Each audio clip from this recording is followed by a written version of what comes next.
Předpokládám, že každému z vás už se někdy stal nějaký úraz. Ať už jste si třeba zlomili ruku, popálili se ožhavou pánev, pořezali se o nůž a nebo jste si rozseknuli čelo o hrob. Ano, můj kamarád si rozsekl čelo o hrob. Každopádně, dneska vám povím příběh o tom, jak jsem kvůli jednomu takovému úrazu beze srandy málem umřel. A těsně mě zachránila jen jedna jediná věc. Jinak pokud mě ještě neznáte, tak se jmenuji Maty. No a dal jsem si takový cíl, že se za 300 000 odběratelů odhalím. Takže budu moc rád, pokud mi pomůžete tento cíl splnit.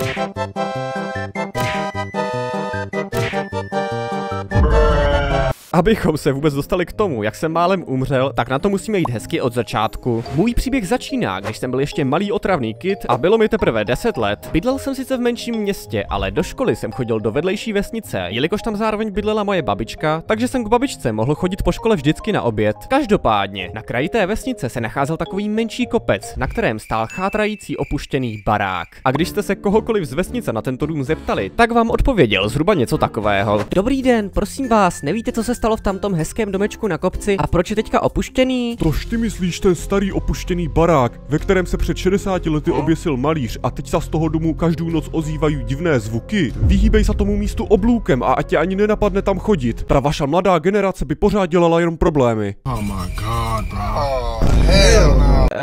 Děkuju, tak já zas jdu. Naschledanou. Jednoduše se o tomto domě ve vesnici vyprávěly různé pověsti a každý se tomu místu vyhýbal. No a pak tady bylo moje 10leté já. Děsivé zvuky a duchové? Tak to musím prozkoumat. Ano, malý Maty, to zní fakt jako skvělý nápad. No a tak jsem teda začal plánovat, jak se do toho opuštěného baráku dostat. Mělo to ale takový menší zádrhel. Za prvé jsem se bál jít sám, jelikož mi bylo teprve 10 let. No a za druhé jsem se tam potřeboval nějak dostat, což bylo možné jenom odpoledne po škole, protože mamka mě vždycky večer vyzvedla a jeli jsme od babičky zpátky do mého rodného města, které bylo od toho opuštěného domu vzdálené asi 12 kilometrů. Nakonec jsem se rozhodl, že vyčkám na takový den, až budu mít po škole u babičky volné odpoledne a budu vědět, že si mě mamka dojede vyzvednout až někdy během večera. Což znamená, že budu mít spoustu času tenhle plán zrealizovat. Pořád jsem ale neměl nikoho, s kým bych se do toho domu mohl podívat. Respektive byl tu ještě můj nejlepší kamarád ze třídy, se kterým už jsme nějaké ty šílenosti zrealizovali. Hej kámo, mě už ta škola úplně štve. Co kdybychom postavili tank? Co ho to zase napadlo? Přece nemůžeme postavit tank? Vždyť je nám 10 let, jak bychom asi měli postavit tank a ještě kvůli tomu půjdeme do vězení. Měl bych mu to nějak vymluvit. Hej kámo, ty jsi úplný genius. Hele, tak co kdybychom rozebrali tu starou Felici od tvého taťky a potom z těch dílů, co nám zbydou, tak postavíme ten tank? Jo kámo, hej, to je mega dobrý nápad a potom s tím tankem přijedeme hezky ke škole a budeme si tam klást podmínky. No, samozřejmě jsme ten plán nikdy nezrealizovali, ale plánovali jsme a mysleli to vážně docela dlouho. Každopádně, když jsem se svého nejlepšího kamaráda zkoušel nějak nepřímo zeptat, jestli by do průzkumu opuštěného domu nešel se mnou, tak to vypadalo nějak takhle. Hele, víš, jak tady máte kousek ten opuštěný dům? No a co s ním? Jen jsem si tak přemýšlel, jak by vypadalo, kdyby se tam někdo šel podívat. Hej, tam bych se nikdy nepodíval, vůbec nechápu, proč by tam někdo chtěl. Říká se, že ten dům je prokletý a ozývají se tam divné zvuky. Hele, nech to radši být, musíme vymyslet, jak postavíme ten tank.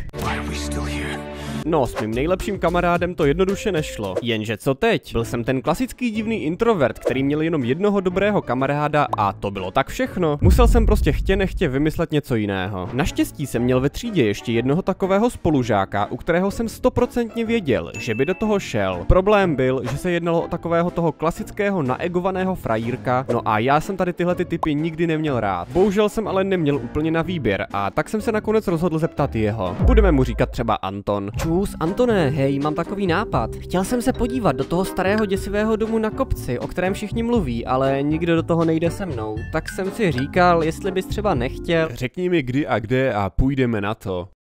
To bylo jednodušší, než jsem čekal. Tak co kdybychom se třeba v pondělí po škole sešli pod kopcem a vyjdeme jenom nahoru k tomu domu? Brácho, to zní dobře, ale co když v tom domě někoho opravdu najdeme? Neměli bychom si přece jenom vzít něco na obranu? No, nakonec jsme si vzali jenom takový ten malinkatý švýcarský nožík. Já vážně nevím, co jsme si mysleli. Každopádně můj ďábelský plán byl tímto skoro hotový, takže se teďka můžeme přesunout o několik dní později na ten osudný den, kdy jsme byli s Antonem domluvení překonat svůj strach a prozkoumat ten legendární děsivý dům, o kterém se ve vesnici tak mluvilo. Akorát se tu opět vyskytl menší problém. Musel jsem si totiž vymyslet nějakou výmluvu, kterou babičce řeknu, aby se o našem geniálním plánu nedozvěděla. Babi, My se s kámošem půjdeme projet na kole a nazbíráme ty třešně, abys mohla upéct tu buchtu, jo?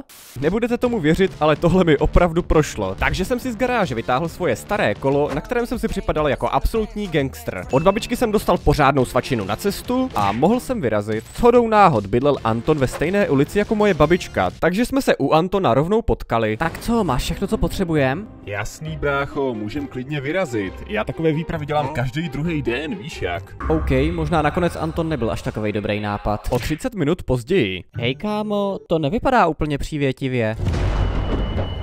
Ale prosím tě, moc se toho bojíš, to bude úplně v pohodě, brácho. Tady hrál Anton ještě velkého frajírka, ale stačilo, abychom vstoupili ke dveřím onoho opuštěného domu a vypadal nějak takhle. Co kdybys šel první? Hej, děláš si srandu? Proč bych měl jít já první? Víš co, já mám v ruce ten nožík a když by se tady někdo schovával, tak by se mi ten nožík mohl lesknout a mohli by nás uvidět. To si dělá prde. No, takže náš hrdina a frajírek Anton nebyl nakonec až takový frajírek. Kdo by to byl čekal? Bohužel mi ale stejně nezbylo nic jiného, než jít jako první. Je pravda, že jsem asi mohl navrhnout něco jako kámen, nůžky, papír o to, kdo by šel první, ale v tu chvíli jsem se soustředil jenom na to, abychom tam nepotkali někoho, koho rozhodně potkat nechceme. Hnedka jsme ale narazili na první problém. Hlavní dveře byly zablokované spoustou sutin. Vzadu za domem se však nacházely ještě jedny dveře, které vedly do sklepa. Pomalu jsme vešli dovnitř a před námi se otevřela velká temná místnost, ze které vedly dveře do dalších částí domu. Tady bych jenom rád podotknul, že není úplně dobrý nápad chodit do těchto opuštěných budov. Za prvé, ty budovy nemusí být tak úplně opuštěné, no a za druhé se můžou kdykoliv zřídit, může na vás něco spadnout a tak dále. My jsme byli dva malí ňoumové, ale vy prosím nebuďte. Vraťme se ale k prozkoumávání. Pomaličku jsme se plížili do další místnosti, když najednou... Hej kámo, slyšel jsi to? Rychle, zdrháme! Rychle jsme nasedli na kola a ujížděli pryč. Doteď nevím, co to bylo za zvuky, jestli nějací bezdomovci nebo něco úplně jiného, ale říkám vám, že jsem se nikdy v životě takhle nebál. To nebylo jen tak nějaké klepání, ale agresivní bušení do nějakého kovu. No, průzkum opuštěného domu tímto skončil dřív, než začal. Hele, můžeš mi vysvětlit, co to sakra bylo? Kámo, to fakt netuším, ale říkám ti, že kdybych to potkal, tak se s tím hnedka poperu. Jo, je mi to úplně jasný. Hele, ale musíme jít teďka nazbírat ty třešně pro moji babičku, ať to není podezřelý. No, dobrý, tak já jedu za tebou. OK, kdo tam bude dřív, tak vyhrál. Naštěstí ty třešně rostly hnedka pod kopcem, takže jsme se rozjeli a plnou rychlostí jsme po šutrovaté cestě pádili dolů. No a to byla samozřejmě chyba. Na té cestě byly ty šutry fakt velké, některé měly klidně 10 cm. No a já, idiot, jsem na jeden z těchto šutrů v plné rychlosti najel. Jedu! Hej brácho, seš v pohodě? No jasný, všechno je v poho. Hele, pojď rychle, ať stihneme nazbírat ty třešně.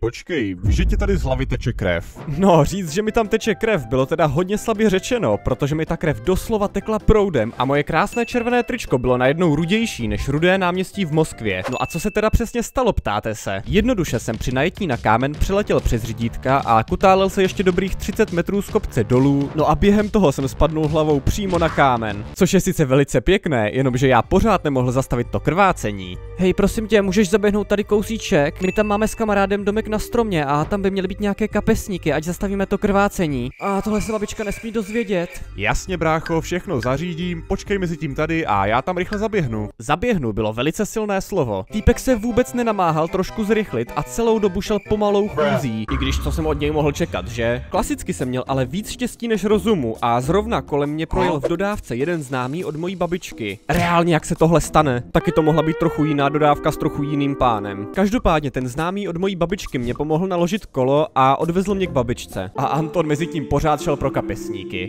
No, dorazili jsme k babičce, která byla samozřejmě velice překvapená. Naštěstí oficiální verze byla, že jsem prostě někde spadnul na kole. Docela dobrý bylo, že moje babička pracovala celý život jako zdravotnice, takže se mi tu ránu na hlavě snažila různými způsoby ošetřit. Hele, to krvácení jsem jakž tak zastavila, ale je to velká otevřená rána, musíme s tím jít do nemocnice.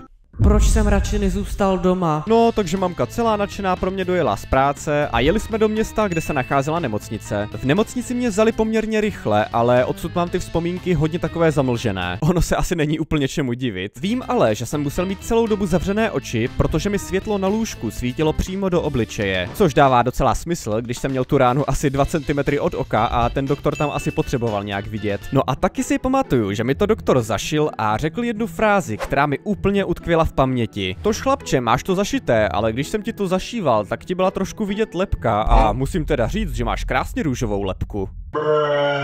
Ne, nedělám si srandu, tohle mi ten doktor opravdu řekl. Každopádně nakonec z toho byl lehký otřes mozku, několik pohmožděnin a hlavně jedna velká zašitá rána na čele, kterou mám mimochodem na hlavě doteď. Možná si teďka říkáte, že to zranění přece nebylo nic hrozného a jak je teda možné, že jsem málem umřel. Jestli si pamatujete na začátek videa, tak jsem tam řekl tohle. Dneska vám povím příběh o tom, jak jsem kvůli jednomu takovému úrazu beze srandy málem umřel. A těsně mě zachránila jen jedna jediná věc. Ta jediná věc, která mě zachránila, byla úplně obyčejná helma na kolo. Když jsme se potom přišli podívat zpátky na to místo, kde jsem spadnul, tak jsme tam tu helmu našli rozlomenou na dvě části. No a asi si dokážete představit, co by se stalo, kdybych tu helmu na sobě tehdy neměl. Pravděpodobně byste tohle video vůbec neviděli. Od té doby jsem měl spoustu kamarádů, kteří jezdili bez helmy, protože si říkali, že v ní vypadají blbě a mysleli si, jací jsou bez helmy velcí frajeři. Vím, že teďka zním docela jako boomer, ale věřte mi, tu helmu si radši vemte. Hele, přece jenom mluvím z vlastní zkušenosti.